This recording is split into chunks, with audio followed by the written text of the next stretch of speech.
اعوذ باللہ من الشیطان الرجیم بسم اللہ الرحمن الرحیم۔ معزز سامعین و ناظرین السلام علیکم۔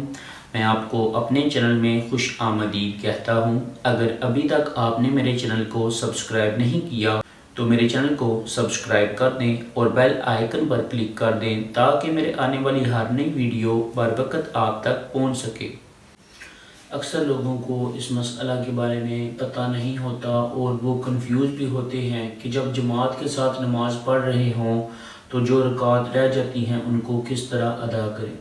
اگر آپ کی پہلی رکعت رہ گئی، 3 رکعت آپ نے امام صاحب کے ساتھ ادا کی، تو امام صاحب جب سلام پھیریں گے دوبارہ آپ قیام کریں گے تو آپ نے نماز شروع سے شروع کرنی ہے، ثنا سے، سبحانک اللہم و بحمدک، اور اس کے بعد آپ نے سورۃ الفاتحہ شریف پڑھنی ہے اور اس کے بعد سورت اور رکوع سجود، اس طرح آپ التحیات پڑھیں گے اور سلام پھیر دیں گے۔ اس طرح 4 رکعت والی نماز آپ کی مکمل ہو جائے گی۔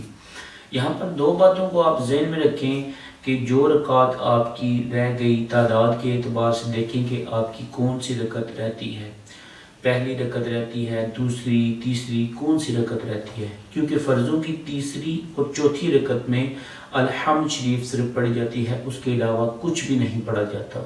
تو فرضوں کی پہلی اور دوسری رکعت میں الحمد شریف کے بعد جو سورت پڑھی جاتی ہے، ان 2 رکعتوں کو قرات والی رکعت کہا جاتا ہے۔ تو قرات کے اعتبار سے بھی آپ نے دیکھنا ہے کہ آپ کی کون سی رکعت رہ گئی ہے قرات والی۔ تو جب آپ تیسری رکعت میں امام صاحب کے ساتھ شامل ہوں، آپ کی پہلی 2 رکعتیں رہ جائیں، تو جب امام صاحب سلام پھیریں گے اس کے بعد آپ نے قیام کرنا ہے۔ قیام کرنے کے بعد آپ کی یہاں پر پہلی 2 رکعتیں رہتی ہیں۔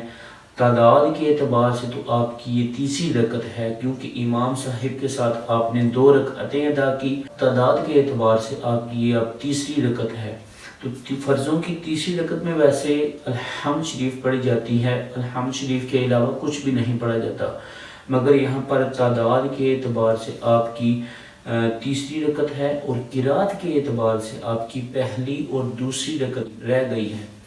تو قرات کے اعتبار سے آپ نے اب پہلی رکعت شروع کرنی ہے، ثنا پڑھنی ہے، الحمد شریف پڑھنی ہے اور اس کے بعد کوئی سورت پڑھیں گے، پھر رکوع سجود کریں گے، اس کے بعد چوتھی رکعت کے لیے کھڑے ہو جائیں گے۔